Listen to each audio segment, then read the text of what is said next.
Amados irmãos, eu os convido a abrir a Bíblia no Salmo 19.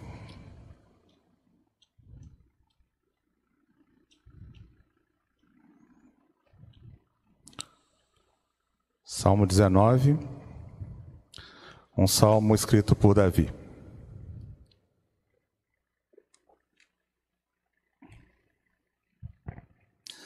Aqueles que estiverem com papel e caneta, também os convido a anotar os pontos do sermão e estudá-lo durante a semana, porque é uma exposição da Palavra de Deus e nós deveríamos adquirir este hábito de continuar estudando, assim como os bereanos faziam, verificando se o que foi dito aqui, de fato, procede da Palavra de Deus.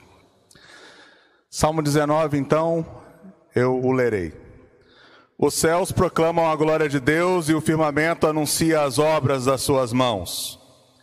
Um dia discursa a outro dia e uma noite revela conhecimento a outra noite. Não há linguagem nem há palavras e deles não se ouve nenhum som. No entanto, por toda a terra se faz ouvir a sua voz e as suas palavras até aos confins do mundo. Aí pôs uma tenda para o sol, o qual, como noivo que sai dos seus aposentos, se regozija como herói a percorrer o seu caminho.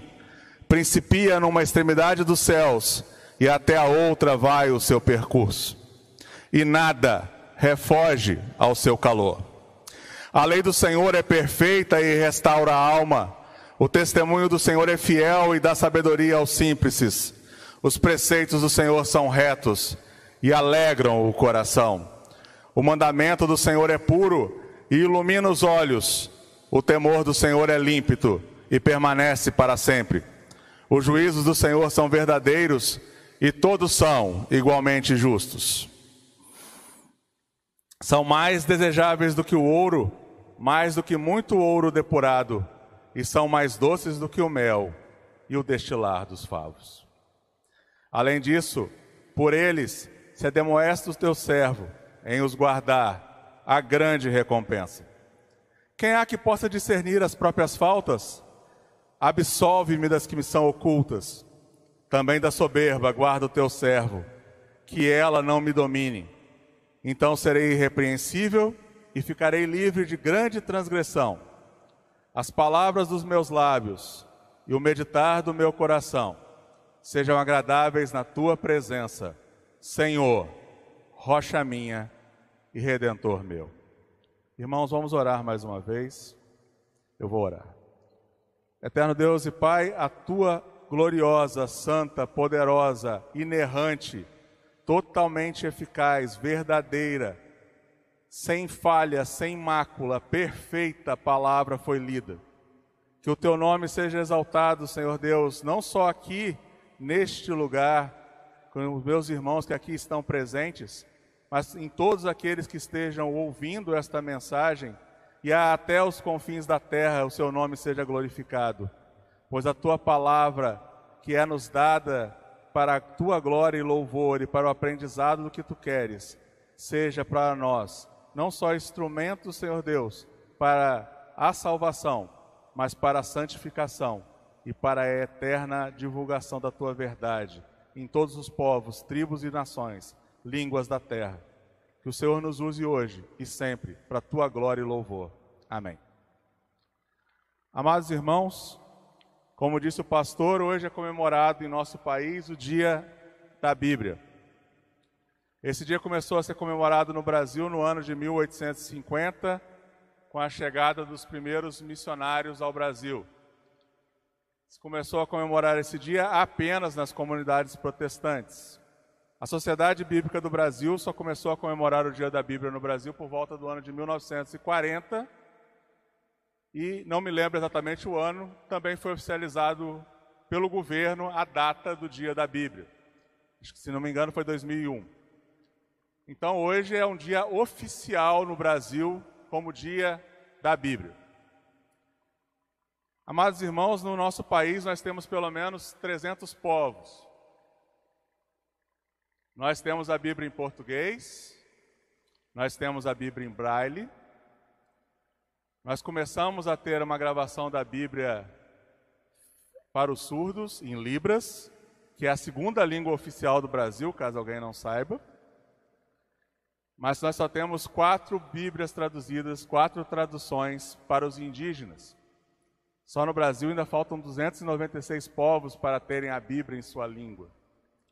No mundo, mais de 2.098 povos não têm a palavra de Deus, nem um versículo traduzido.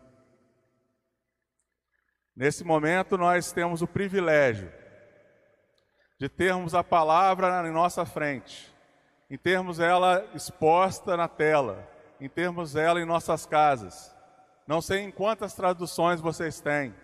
Eu, como um estudante da Escritura, tenho várias traduções, além das línguas originais.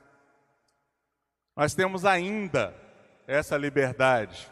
Nós temos ainda a liberdade de glorificar a Deus num dia dedicado à sua palavra, à sua revelação. O tema da minha mensagem hoje é a revelação do Eu Sou. O Salmo 19 é um salmo onde Deus se revela a nós de 2 maneiras. O salmista nos apresenta como Deus se revela a nós. Na sua primeira seção, do versículo 1 ao 6, ele se apresenta a nós através da obra da criação. Ele se apresenta como Deus Criador. Por isso, logo no versículo 1, nós vemos: os céus proclamam a glória de Deus. O termo construto no hebraico aqui, glória de Deus, é o peso da sua magnificência, do quanto ele é grande, do que ele fez. E Deus aqui usa o nome El. O primeiro versículo da Bíblia fala que Elohim criou. Ou seja, o Deus como Deus que nós conhecemos, a Trindade. Aqui, no nome, como se fosse o seu nome simples, El, é proclamado pelos céus. O Deus Criador é proclamado por suas obras, todas elas. Sejam as maiores obras ou as menores. Seja o menor elemento do universo, o menor dos micróbios, assim como a sua maior obra, o universo, que vem se expandindo ao longo dos anos, por sua própria vontade, do Deus Criador. Então, quando você olha para os céus, você tem a revelação de que existe um Criador. A ciência, até o século XVII, início do XVIII, nunca contestou tal coisa. Todos os cientistas descobriam na natureza aquilo que Deus fez e reconheciam que as obras naturais eram de Deus. Os principais cientistas que fizeram o início da nossa ciência, no século XVII e XVIII, eles não eram naturalistas, eles criam em Deus e colocavam todas as suas descobertas debaixo da autoridade da palavra de Deus. A partir do século XVIII para o século XIX, é que começou-se as ideias naturalistas a tomarem o lugar da ciência verdadeira, a ciência natural.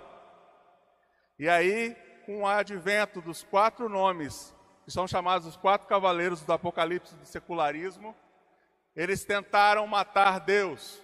Um deles disse que Deus estaria morto em uma geração. Isso ele falou em 1884. Em 1900, ele estava morto. Porque Deus é eterno, criador de todas as coisas. Ele é o extremamente outro, ele não faz parte da sua criação. Portanto, esses homens que tentaram matar Deus, falharam. E aqui o salmista, no Salmo 19, nos diz que quando olhamos para os céus, eles revelam que existe um Criador. Além disso, continuando no versículo 1, ele diz que o firmamento anuncia as obras das suas mãos. Cada uma das obras do nosso Deus, que foi feita por sua palavra, pois Deus, que é Espírito, não colocou suas mãos ao criar nada, mas ele usa aqui uma expressão de linguagem para dizer que Deus se envolveu pessoalmente com cada detalhe da criação. Não há nada que Deus não tenha participado nas coisas que foram criadas. Você pode olhar qualquer um dos elementos que temos aqui nesse templo e ver que o ser humano, que é a imagem e semelhança de Deus, tem características criativas. O microfone que eu uso agora é parte da criação que nós fizemos, com os elementos que Deus nos deu, com a inteligência que Ele nos permitiu ter para gerar estas coisas. Deus usa mesmo os cientistas naturalistas, como eu falei, para a glória do seu próprio nome, não das deles, apesar deles acharem que eles são os responsáveis pelos que fazem. Tudo que fazemos é para a glória de Deus. Tudo que fazemos usando aquilo que Ele nos permite ter é para a sua glória. E a criação, sumariamente, revela o Deus Criador. Nos versículos 2 ao 4, nós vemos na poesia o salmista dizendo: um dia discursa a outro dia, e uma noite revela conhecimento a outra noite. Como que isso acontece? Eu não consigo ver essas coisas, eu não vejo um dia falando para o outro dia, o sol falando, a lua, as estrelas falando para as estrelas. Como que você pode interpretar o que o salmista colocou aqui? Fique sentado 24 horas olhando o dia passar na sua frente nos céus. Você vai ver o movimento das nuvens, você vai ver as estrelas mudando de posição, o sol, a lua. Quando o sol está de um lado, você pode ver a lua do outro. Todos os movimentos que você vê nos céus da criação que Deus fez, é um dia discursando ao outro dia e revelando conhecimento noite a outra noite.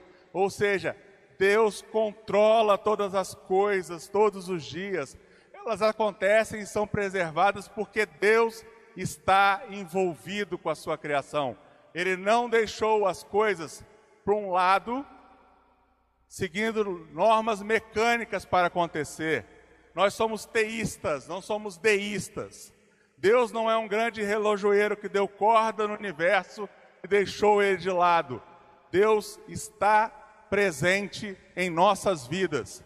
Ele está presente na sua criação. Ele está presente no cada momento que nós vivemos aqui. Cada uma das coisas que acontecem conosco, Deus está presente. Cada uma das coisas que acontecem no universo, cada estrela que explode no universo, Deus está agindo. Ele controla todas essas coisas.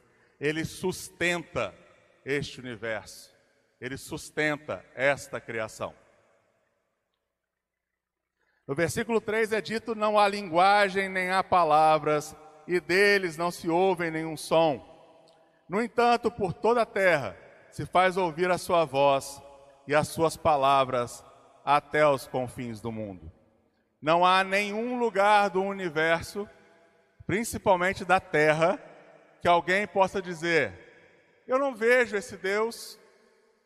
Um agnóstico diz que ele chegará diante de Deus no dia do juízo, segundo ele, se houver um juízo, e ele dirá: Deus, eu não tinha provas suficiente para acreditar no Senhor.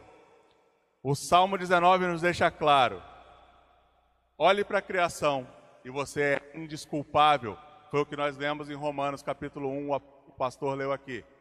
Todos os homens são indesculpáveis diante de Deus por não dar glória ao Deus Criador. E é isso que é dito aqui. Toda a criação atesta e glorifica que o nosso Deus é um Deus grandioso e único.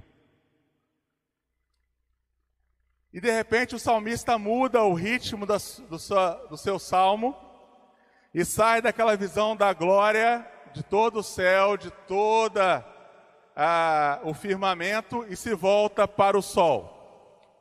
Aí diz no final do versículo 4: aí pôs uma tenda para o sol, o qual, como noivo que sai dos seus aposentos, se regozija como herói a percorrer o seu caminho. O que foi traduzido aqui pela Ara como aí, pode ser traduzido do hebraico também como neles. Ou seja, neles, nos céus, Deus colocou uma tenda para o sol. E aí o cientista naturalista diria assim: olha o erro da Bíblia. Está dizendo que o sol tem uma tenda. Olha o erro da Bíblia. Diz que o sol principia numa extremidade dos céus e até a outra vai o seu percurso. Nós sabemos que é a terra que faz o seu percurso em volta do sol. Observe como a Bíblia não pode ser usada como um livro de ciências. De fato, nós não precisamos usar a Bíblia para provar que Deus existe. A Bíblia declara claramente quem Ele é, e ela é a revelação especial de Deus, e nós vamos ver isso. Mas aqui não há nenhum erro científico nesse texto. O que o salmista está afirmando é que nos céus Deus pôs o lugar do sol, firmou sua posição. Ele só pode estar naquele ponto. O que o salmista está dizendo aqui é para aqueles povos pagãos que estavam ao redor de Israel, que adoravam o sol como o El, como Deus Criador, que adoravam Baal como El, como Deus Criador, e faziam o sol ser este Deus Criador, que o verdadeiro Deus tinha colocado os limites do sol. Ele tinha criado o sol que eles adoravam. O sol é uma criatura, não um criador. E ele não ia para onde ele queria, mas sim aonde Deus o colocou no universo. Portanto, não há erro aqui. No versículo 6, eles poderiam alegar: principia numa extremidade e até a outra vai o seu percurso. Não, é a terra que rotaciona em relação ao sol. Só que o salmista, em primeiro lugar, ele está numa poesia. Vocês têm estudado sobre o Antigo Testamento nesta igreja, e aqui é um livro poético. O Salmo é um livro poético. E aqui ele também fala como observador do século XV a.C., 1500 anos antes de Jesus. Um observador está olhando para o céu e ele via a mesma coisa que eu e você vemos a olho nu. O sol nasce de um lado e o sol se põe do outro. E é isso que ele fala no versículo 6. Principia numa extremidade dos céus e até a outra vai o seu percurso. Eles não tinham os nossos atuais telescópios, eles não tinham o Hubble viajando pelo universo. Então não há aqui nenhum erro. Na verdade, há a glorificação de Deus naquilo que eu posso ver. Olhando para os céus, eu vejo que o sol principia numa extremidade e termina o seu percurso na outra. Já no versículo 5, voltando ao 5, diz que o sol sai como um noivo que sai dos seus aposentos e se regozija como um herói a percorrer o seu caminho. Nada se interpõe ao caminho do sol, da criação de Deus, até chegar o momento que Deus nos dará um novo céu e uma nova terra. Então, aplicando esses 6 versículos que são a revelação natural de Deus, que na nossa confissão de fé, quem quiser conferir depois lá, está no primeiro artigo, no seu primeiro ponto, não dá aquele conhecimento de Deus que as pessoas precisam para a salvação. O primeiro ponto do Salmo 19 é: não basta a revelação natural para que você seja salvo. A revelação natural basta sim para julgar todos os homens culpados por não adorarem ao Deus Criador. Então essa é a primeira aplicação dessa parte do Salmo. Todos os homens são culpados por não adorar Deus como Criador dos céus e da terra, de todo o universo e de tudo que há. Nenhum deles poderá se dizer inculpado no dia do juízo. Além disso, nós também temos nas figuras que o salmista colocou aqui, algumas coisas que podem ser aplicadas diretamente ao nosso Deus, ao nosso Senhor e Salvador Jesus Cristo. Assim como o sol é comparado com um noivo, Cristo Jesus também é comparado como o noivo da sua igreja, que somos nós. Deus nos revela que Cristo, como um noivo atencioso, cuidará e receberá a sua igreja santa e imaculada no novo céu e na nova terra, na nova criação. Além disso, o nosso Senhor e Salvador é o nosso herói. Enquanto ele percorreu o seu caminho nessa terra de viventes, ele sofreu tudo que era necessário sofrer, ele conheceu todas as nossas dores como ser humano encarnado, e ele foi até a cruz sem titubear, por amor de mim e de você, que cremos nele. E por fim, ainda no versículo 6, que diz que do sol nada refoge ao seu calor, ninguém nessa terra vive sem Cristo Jesus permitir que viva. Ninguém se move nesta terra sem ser uma permissão direta de Jesus Cristo, que criou todas as coisas, que tudo foi feito por Ele e para Ele. Todos, tanto os ímpios quanto os santos, tanto os justos quanto os pecadores não arrependidos. Por isso, meus irmãos, a palavra de Deus deve ser valorizada por nós ao ponto de entendermos que a tão propalada ciência que estão querendo fazer nós engolirmos ela, não procede da vontade revelada de Deus na Escritura. Não se sujeita ao Deus verdadeiro e único. Portanto, nós devemos sim questionar tudo que é nos dito. Não devemos acreditar simplesmente no que os homens falam, arvorando como ciência. Quem lembra que o ovo fazia dar colesterol em todo mundo há 10 anos atrás? E há 5 anos atrás passou a ser muito bom, como muitos ovos. Essa é a ciência deles, sem base nenhuma, verdadeira. Até a chamada teoria da evolução não é uma teoria pelo método científico, é uma hipótese. Lembrando aos irmãos que eu sou engenheiro, por isso eu estou falando como alguém de ciências, não só como alguém de teologia, da área de teologia. Portanto, meus irmãos, nós devemos olhar para a natureza e reconhecer, sim, aquilo que é revelação de Deus na natureza. Mas se alguma pretensa revelação de Deus na natureza se opõe à revelação da Escritura, tenha certeza, eles não têm todos os dados, ou eles estão mentindo.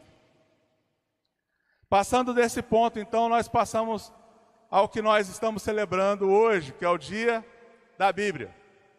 Aqui o salmista, do verso 7 até o verso 11,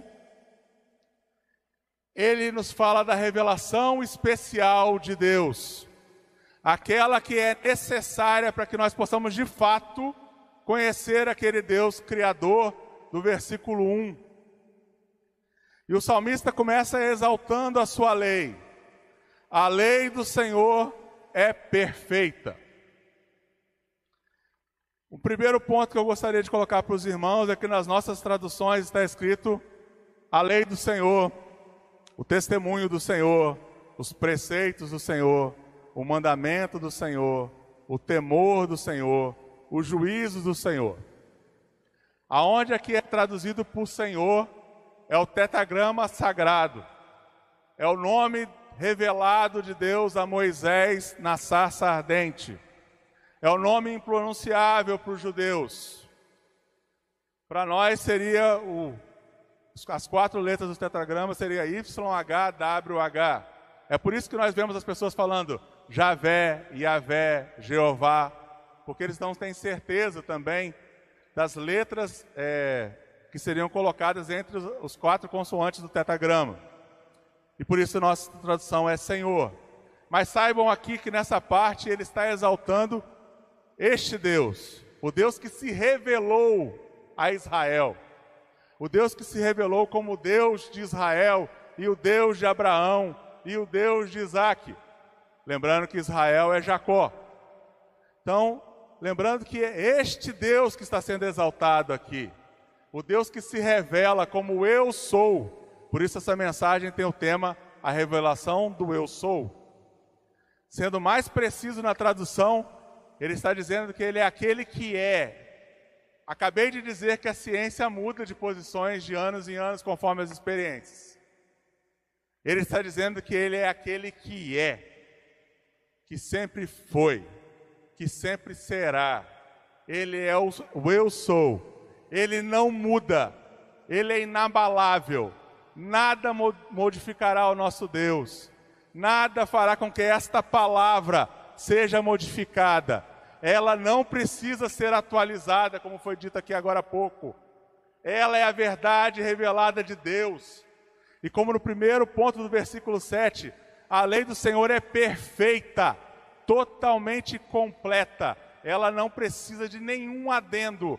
Ela é suficiente para todo aquele que crê, tanto em sua crença, tanto em sua fé, quanto em suas ações. Tudo está revelado suficientemente na Escritura. A lei do Senhor é perfeita. E qual é o trabalho que ela faz em nós, quando nós nos debruçamos sobre ela, quando nós a amamos, quando nós a buscamos, quando nós a reconhecemos como perfeita? O salmista completa aqui: a lei do Senhor é perfeita e restaura a alma. Qual é o estado da alma de todos os homens que nascem nesta terra? Eles nascem mortos em seus delitos e pecados. A nossa teologia diz que todos os homens nascem totalmente depravados. Isso não quer dizer que nós façamos todo o mal que nós possamos fazer, mas porque não há nenhuma área do nosso ser que não esteja contaminado pelo pecado. E aqui o salmista diz que a lei do Senhor é perfeita e restaura a alma. Somente a palavra de Deus, aplicada pelo Santo Espírito de Deus, pode restaurar um morto espiritualmente e fazê-lo nascer de novo em Cristo Jesus, nosso Senhor. O restaurar da alma através da lei não é por simplesmente seguir a lei, é porque Cristo Jesus a seguiu e a cumpriu perfeitamente por nós. E aquele que crê nele, através da palavra pregada, através da palavra lida, através da ação do Espírito de Deus, é restaurado, é regenerado, nasce de novo no reino eterno do nosso Senhor e Salvador Jesus Cristo. Então a lei do Senhor é perfeita e restaura a alma. O testemunho do Senhor é fiel. Por que os testemunhos do Senhor, ou seja, o que está registrado nesses 66 livros, é considerado fiel? Porque o nosso Deus, Ele é fiel. Os atributos que a palavra tem são atributos do Deus que se revelou na palavra. A fidelidade de Deus é tal que logo depois é dito que ela dá sabedoria aos simples. O termo hebraico aqui para simples pode ser traduzido de duas formas além. Simples é aquele que é tolo, que é bobo, que é enganado por qualquer vento de doutrina, porque é enganado por qualquer mentira, por qualquer falsidade. Esse é o simples. Outro termo que pode se traduzir esse simples do hebraico é o mente aberta. É aquele que segue a música do Raul Seixas, que diz que ele quer ser uma metamorfose ambulante, em vez de ter aquela velha opinião formada sobre tudo. Esse é o tolo, esse é o simples, esse é o que não tem sabedoria alguma, é que é levado de lá para cá, de cá para lá. Já aquele que crê nos testemunhos do Senhor na palavra, que é fiel, ele passa a ser sábio e reconhecer, através da palavra, o que ele deve julgar em todas as coisas, em todas as áreas do conhecimento, para aprender o que é verdade e andar no caminho estreito e reto do Senhor. Logo após, no versículo 8, diz: os preceitos do Senhor são retos. O que isso quer dizer, meus queridos? O simples, o tolo, aquele que não se concentra em estudar, aprender e viver a palavra de Deus, ele se desvia do caminho estreito. Ele vai para os deleites do mundo. Ele quer aprender das coisas erradas. Ele quer se satisfazer no pecado, em vez de reconhecer que a felicidade verdadeira está na palavra de Deus. Por isso aqui diz que os preceitos do Senhor são retos. E o que são preceitos, meus irmãos, na palavra? Preceitos são cada um daqueles pequenos mandamentos que tem em toda a Escritura, que diz como você deve se comportar em cada situação, ou que você pode depreender da palavra, apreender dela o sentido geral ético e aplicar para a sua vida, quando não está totalmente delineado na palavra. Esses são os preceitos, são aqueles pequenos detalhes que faz o seu caminho ser reto. E você andando naquele caminho reto, o que diz o salmista? Os preceitos do Senhor são retos e alegram o coração. Meus amados, vocês querem ter um coração alegre diante do Senhor? Vocês que creem no Senhor, observem seus preceitos na palavra. Estudem a Escritura. Busquem ver em vocês mesmos se há algum caminho mau e venham para o caminho eterno. Busque ver o seu erro na postura, até no falar um com os outros. Peça perdão ao seu irmão e a Deus. Se corrija e fale de uma maneira diferente. Se você tem algum problema de comunhão com alguém e não consegue perdoar, saiba que Deus diz que você deve perdoar, porque você foi perdoado de uma dívida muito maior. Esses são alguns exemplos de preceitos. São esses preceitos do Senhor que são retos, que vão te dar alegria ao coração nessa vida. Além disso, diz no versículo 9, o mandamento do Senhor é puro e ilumina os olhos. Pensando nos mandamentos, poderíamos pensar nas 10 palavras ou os 10 mandamentos do Senhor. E quando nós olhamos os 10 mandamentos, você não pode ver neles qualquer tipo de impureza, qualquer pecado, qualquer filosofia vã dos homens. Isso se estende por toda a palavra. Por isso aqui diz, o salmista diz, o mandamento do Senhor é puro. Não há mistura. Vem direto do Pai das luzes para nós. Alguém poderia contestar. A Bíblia tem 66 livros e 40 autores. Deus usou autores humanos para escrevê-la. Um liberal diria, no máximo a Bíblia contém alguma coisa da palavra de Deus, mas não é a palavra de Deus. Esse tolo, esse mente aberta, esse simples, não conhece a verdade. E aqui o salmista, inspirado pelo Santo Espírito de Deus, diz que o mandamento do Senhor é puro, sem qualquer mistura. O que nós temos registrado nos 66 livros da Bíblia, na nossa amada Bíblia Sagrada, a Escritura de Deus é pura. Não há aqui nenhuma impureza, não há nada que não sirva para o nosso aprendizado. Crescimento na fé, conhecimento de Deus e estabelecimento na verdade. Não há nada que não devemos usar aqui para ensinar, corrigir, repreender, animar, consolar e aconselhar os nossos irmãos. A Escritura, o mandamento de Deus é puro e ilumina os olhos. Há sempre, nos escritos de João, há sempre duas coisas que ele contrasta: a luz e as trevas. E João diz que Deus é luz. Então os mandamentos do Senhor são luz para os nossos olhos. São eles que dissipam as trevas dos nossos corações e nossas mentes. São os mandamentos do Senhor que tiram de nossas vidas o desejo pelo pecado e o alegrar-se na sua vontade. Por isso, meus irmãos, nesse dia da Bíblia eu os conclamo: leiam a palavra, estudem a palavra, meditem na palavra, se afadiguem na palavra, busquem a vontade de Deus revelada na palavra. Nós não precisamos de novas revelações. E no primeiro capítulo, no artigo 6 de nossa confissão de fé, diz claramente que essas novas revelações cessaram. Nós temos toda a revelação de Deus na Escritura Sagrada. E ela ilumina os nossos olhos. No verso 9 é dito: o temor do Senhor é límpido e permanece para sempre. Amados irmãos, o temor do Senhor aqui não é apenas temer a Deus porque Ele é um juiz sobre toda a terra. Temer a Deus porque há punição para aqueles que quebram os seus mandamentos.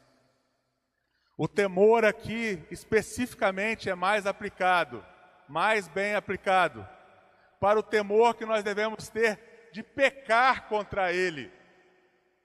Porque aquele que ama a sua palavra revelada, ama entender aqueles que são os seus propósitos e a sua vontade em toda a Escritura, teme ofender a grandiosa glória do Santo, Santo, Santo. Então, o temor do Senhor é límpido. É como se nós tivéssemos sido lavados diversas vezes, purificados, por temer a Deus, temer ofender ao Deus Santo. Então, se você quer ser limpo, tema o Senhor. Tema pecar contra Ele. Não peque voluntariamente. Aprenda na Escritura o que você deve fazer. Não é legalismo, meus irmãos, que eu estou pregando aqui. Mas é aquele que nos capacitou por sua morte e ressurreição, que nos comprou por alto preço e que cumpriu toda a lei, que nos chama a sermos santos. Nós somos salvos para sermos santos. Não somos santos para sermos salvos. Nós somos salvos em Cristo Jesus e por sua obra completa na cruz e na sua vida eterna. Mas também nós somos chamados para a santificação. E essa santificação é progressiva e acontece através de observar a palavra do Senhor, de temer ofender ao nosso Deus, de temer ofender a sua glória, de temer fazer alguma coisa contra aquele que não poupou o seu filho, por amor a mim, por amor a você que crê. O temor do Senhor é límpido e permanece para sempre. Mesmo no novo céu e na nova terra, nós continuaremos tendo santa reverência e temor ao Deus que nos criou, que nos chamou e que nos adotou. Portanto, continuemos temendo ao nosso Senhor, fugindo do pecado, se afastando dele. E aí é dito também no versículo 9, os juízos do Senhor são verdadeiros e todos igualmente justos. Quando o Senhor aplica um juízo, Ele aplica em verdade. Ele não é um juiz que pode ser comprado. Ele não é um juiz que faz as coisas conforme os ditames de quem tem mais dinheiro ou das forças políticas globalistas. Ele é um juiz verdadeiro e todos os seus juízos serão justos. E são justos. Chegará um dia de juízo em que eu e você, tanto os que estão aqui quanto os que estão assistindo essa mensagem, estaremos diante do trono do juiz de toda a terra. Ele julgará alguns de nós culpados, e esses irão para a morte eterna, para o fogo inextinguível, e outros serão considerados inocentes, e adentrarão no reino que está preparado para eles, desde antes da fundação do mundo.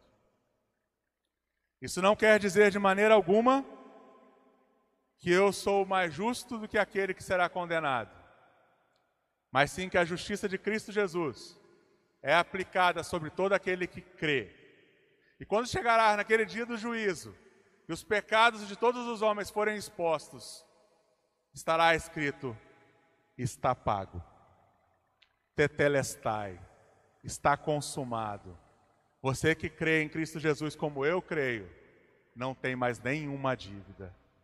Se você ainda não crê em Jesus como seu Senhor e Salvador, ouça essa mensagem, arrependa-se dos seus pecados, entregue a sua vida a Jesus Cristo enquanto é tempo.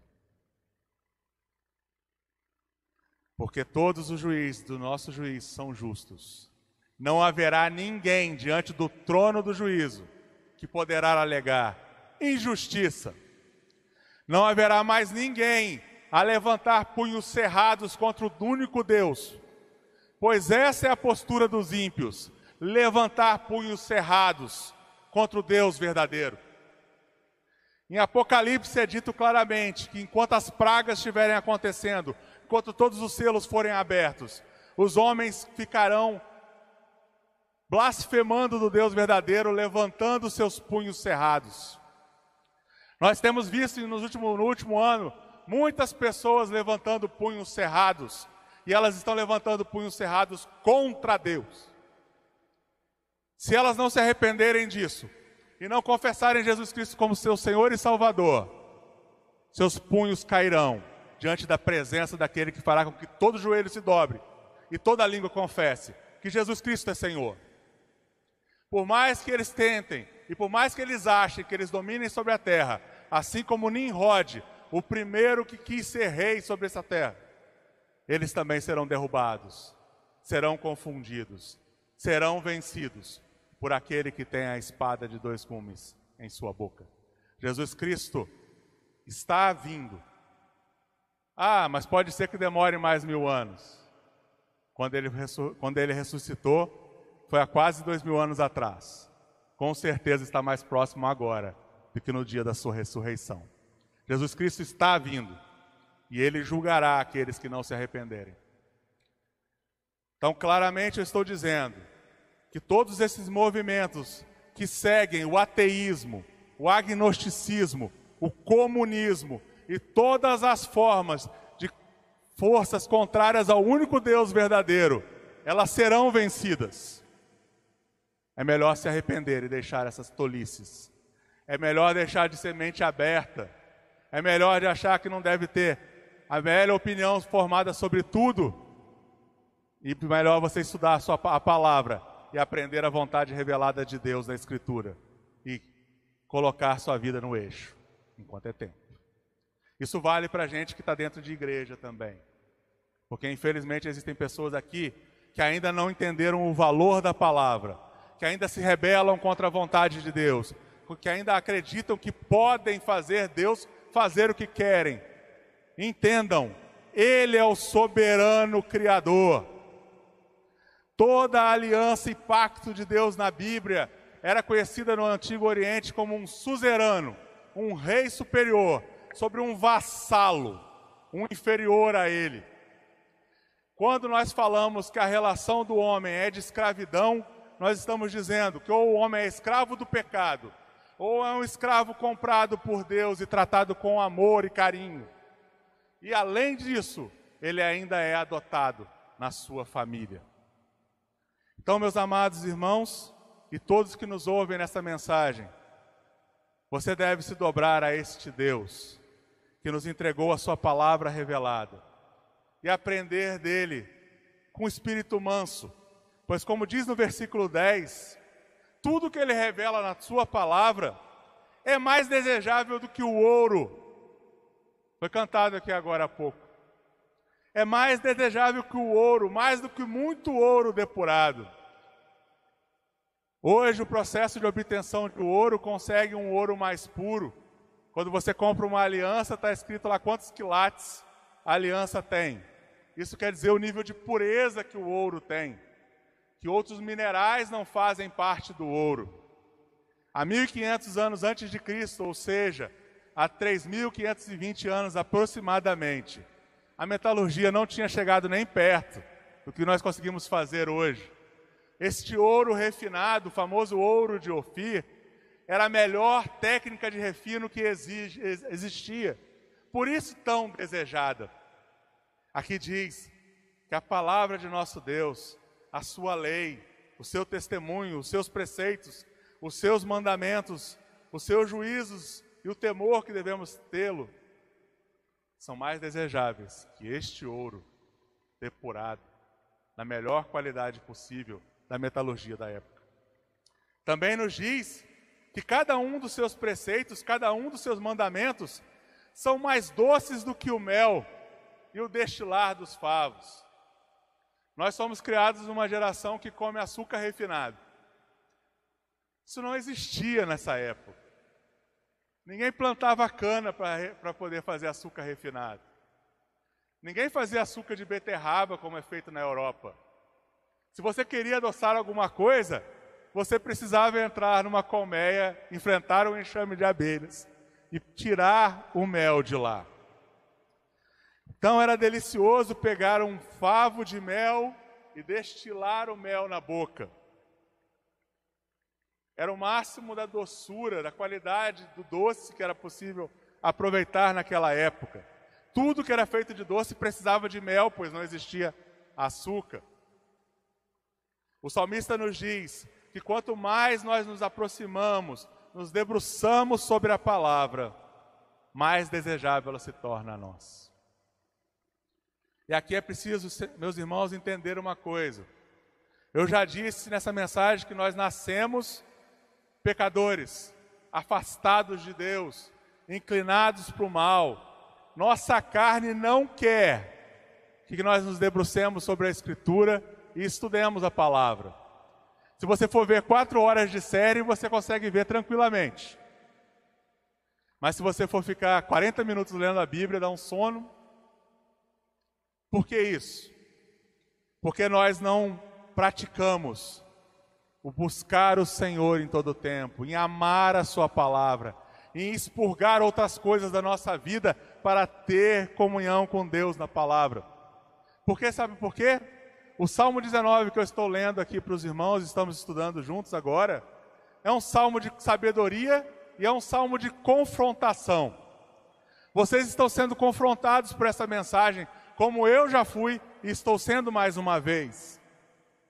Então, para que ela se torne para nós mais valiosa que o ouro e mais doce que o melhor dos melos, só tem um jeito: que eu me debruce e a ame. Que eu entenda, como diz aqui, que andar no caminho reto do Senhor vai alegrar o meu coração. E não vai me alegrar pela recompensa que terei, mas sim pelo caminho que eu vivo. Só assim a Escritura se torna para nós mais doce que o mel. Chegando à parte final dessa mensagem, na terceira divisão do nosso texto, nós vimos os céus proclamando ao nosso Criador. Nós vimos a palavra revelando o eu sou. E agora nós vemos o louvor daquele que é tocado pela palavra e é transformado por ela. No versículo 11 diz: além disso, por eles se adverte, se ensina, se ademoesta o teu servo em os guardar a grande recompensa. E como eu acabei de dizer, essa recompensa é enquanto você vive os mandamentos. Será com certeza no porvir também, mas principalmente enquanto você vive os mandamentos, você já está recebendo a grande recompensa da palavra. E aí o salmista, após falar isso, ele nos diz: quem há que possa discernir as próprias faltas? E ele clama com todo o seu ser. O verbo, no tempo que está aqui no hebraico, mostra que ele clamou com todo o seu ser: absolve-me das que me são ocultas. Você pode dizer que está sem pecado? Você que é um cristão há 70 anos, você pode dizer agora que está sem pecado? Primeira carta de João: aquele que disser que está sem pecado é mentiroso. Então, meus queridos, nós sempre temos alguma falha diante daquele Deus que é santo, santo, santo, que é totalmente puro. Por isso, assim como o salmista, nós devemos buscar do Senhor a absolvição daquelas faltas que nos são ocultas.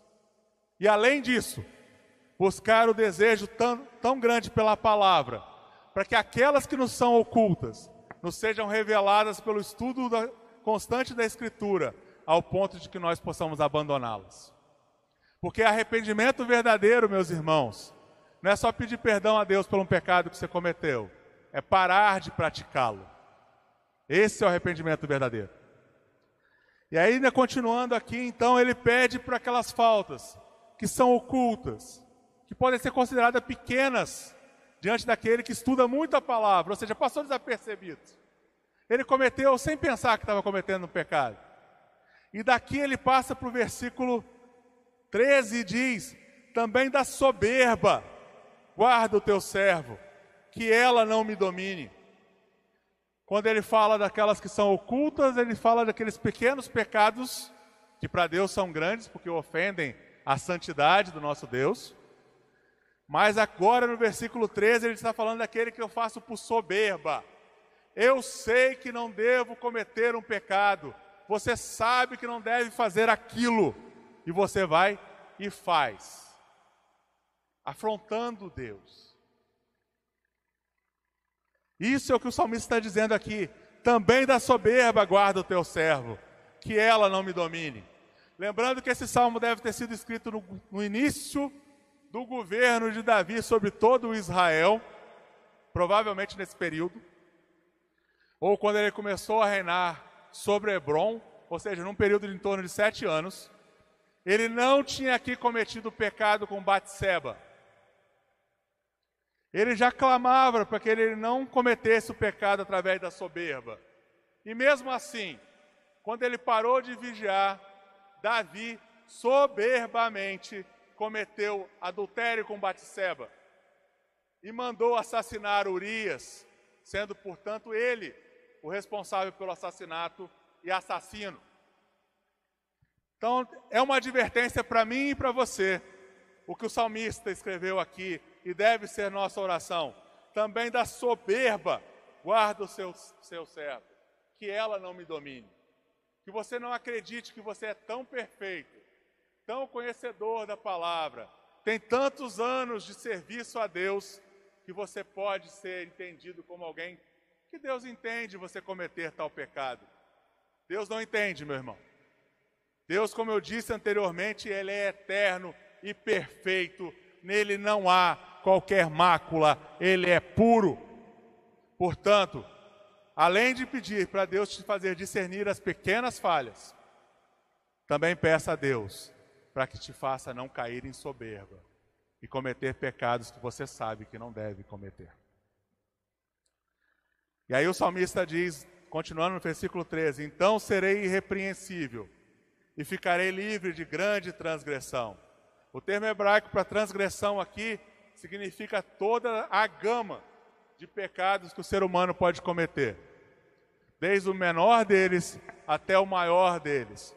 Ou seja, qualquer transgressão da lei revelada de Deus, Ele está pedindo aqui para ficar livre deles.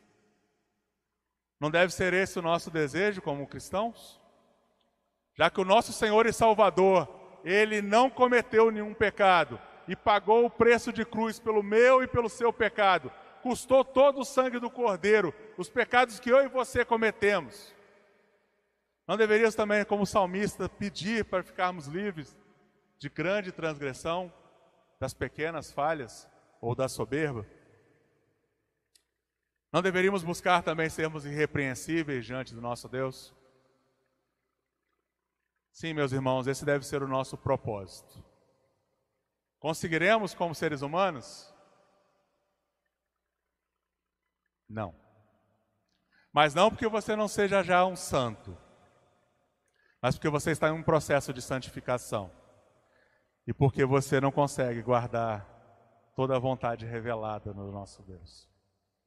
Apesar de Deuteronômio 29 dizer que as coisas que são ocultas pertencem ao nosso Deus e as reveladas pertencem a nós e aos nossos filhos. Então, claramente, meus irmãos, assim como eu falei a cada um de vocês, que vocês devem debruçar sobre a palavra de Deus e devem buscar aprender tudo o que está nela, isso também aplica à criação dos seus filhos.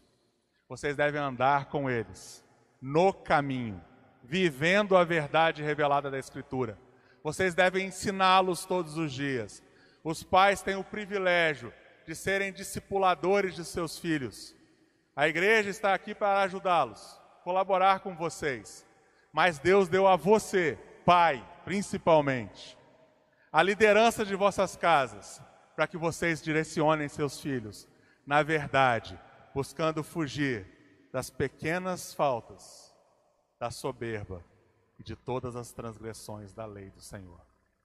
São vocês, pais, que têm esse trabalho maravilhoso a serem feitos pelo Senhor. Contem com a igreja, mas saibam que vocês têm esse privilégio de serem os discipuladores e as testemunhas de vossos filhos.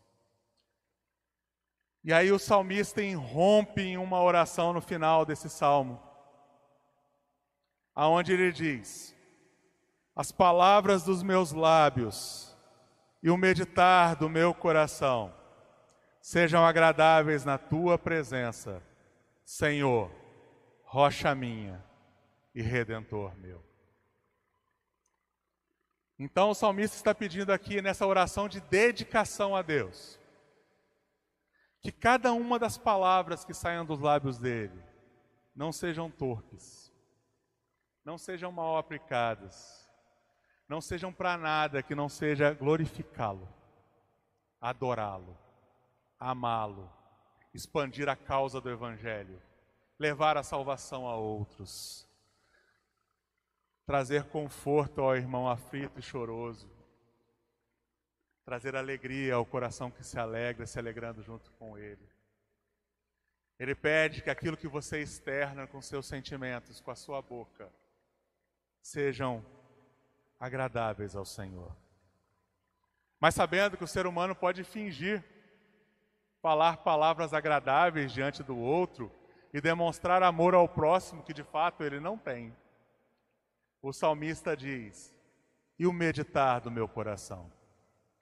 E aqui ele declara que o nosso Deus é onisciente. Não creia você que no seu pensamento você está escondido do Deus que sabe todas as coisas, que você pode maquinar o mal contra o seu próximo sem que Deus saiba, que você pode guardar a falta de perdão no seu coração e achar que agrada a Deus, e como fizeram os israelitas, acreditavam que poderiam levar diante de Deus ofertas pacíficas, mas no fundo seu coração era fel de amargura e muita maldade estava ali. Então o salmista diz que o meditar do meu coração, onde só o Senhor pode ver, aonde nem eu mesmo conheço, porque o coração do homem, nem mesmo o homem conhece, só Deus pode prescrutar. Meus amados irmãos, ele diz claramente que todo o seu ser é dedicado a Deus. E nós, como salvos em Cristo Jesus, assim como o salmista Davi, devemos nos dedicar integralmente ao nosso Senhor, tanto em palavras e lábios, tanto no nosso meditar e no nosso coração. E quando ele diz, sejam agradáveis na tua presença, o termo que foi traduzido para nós como presença também pode ser traduzido como face. Que eu possa entender, Senhor, que quando profiro as palavras e quando medito, a sua face está favorável a mim. O Senhor não está irado comigo, porque eu não estou pecando contra ti, nem com aquilo que eu falo, nem na minha meditação, nem naquilo que eu penso sobre a tua palavra. Que eu não veja a tua ira na tua face contra mim, pecador, mas que eu saiba que o Senhor olha para mim com olhos de amor, como se o teu filho estivesse na tua presença, quando eu estou na tua presença, pois nós somos cobertos pelo sangue do Cordeiro, e por isso nós podemos nos aproximar com a face favorável de Deus da sua presença, através das palavras dos nossos lábios e do meditar do nosso coração. E o salmista termina esse maravilhoso salmo, exaltando a palavra de Deus e o Deus da palavra, dizendo: Yahvé, rocha minha e redentor meu. Tu, Senhor, que é uma montanha que não pode ser abalada por nada, por nenhuma circunstância, por nenhuma coisa criada. Rocha aqui é uma rocha enorme que não pode ser movida, pois, mais uma vez, o nosso Deus é eterno, fiel a si mesmo, Ele não muda. E Davi olha então e diz que Ele é sua rocha e é seu redentor. Aqui ele fala da esperança que cada um dos israelitas que eram verdadeiros crentes tinham na vinda do Messias. Quando ele declara que o Senhor é o seu redentor, ele declara que ele também é salvo pelo sangue de Jesus Cristo, o Cordeiro de Deus, que tira o pecado do mundo. Ele sabe que ele não poderá cumprir por si só o que está no versículo 13. Ele sabe que ele não poderá chegar diante de Deus como se ele tivesse pago a dívida das suas transgressões. Ele sabe que ele precisa de que alguém vá lá e redima a dívida. Alguém vá lá e pague a dívida. Foi o que Cristo fez por mim e por você que cremos. É isso que ele fará por você, se você entregar a sua vida a ele e confessá-lo como seu único Senhor e Salvador. Ele será o seu Redentor. É como se você fosse um escravo e Davi daqui a pouco tinha se chamado de servo do Senhor, no versículo 13, e o termo aqui é escravo. E sendo escravo, você precisa ser comprado porque você pertence ao pecado. Você pertence ao pecado, você nasceu em pecado, você nasceu morto. E aí Jesus Cristo vem e diz: eu compro, ele é meu. Meu Pai me deu e eu comprei com meu sangue. E o salmista declara que Jesus Cristo é seu Redentor. Amados irmãos, concluindo essa mensagem, que a palavra de nosso Deus esteja sempre diante dos teus olhos e tenha um lugar de honra na tua casa.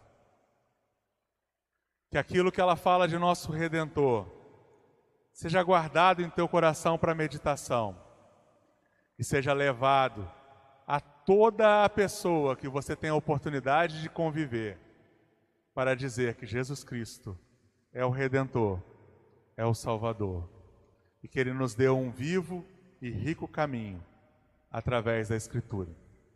Que o nome do Senhor seja exaltado em tua vida, meu irmão, minha irmã.